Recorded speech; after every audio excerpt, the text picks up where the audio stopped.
Bismillah. Bürclərin 3 marta ən düz proqnozu. Qoç, enerjin yüksəkdir, amma tələskən qərarlardan qaç. İşdə yeni imkan görünə bilər. Boğa, maddi mövzularda şanslı gündür. Gözlənilməz pul və ya qazanc xəbəri ala bilərsən. Əkizlər, ünsiyyət ön plandadır. Vacib danışıq və ya mesaj həyatında dönüş yarada bilər. Xərçəng, duygusal dalğalanma mümkündür. Ailə ilə bağlı məsələni sakit həll etsən xeyrinə olacaq. Şir, diqqət mərkəzində olacaqsan, nüfuzun artır, xüsusilə iş və rəhbərlik mövzularında.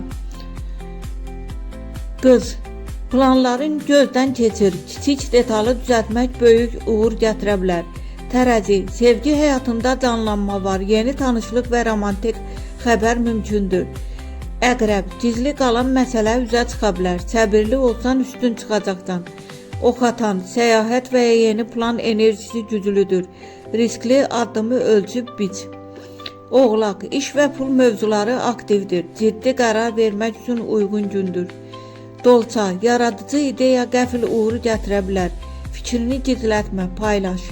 Balıqlar, intuisiya çox güclüdür. İç səsinə güvənsən, düzgün seçim edəcəksən.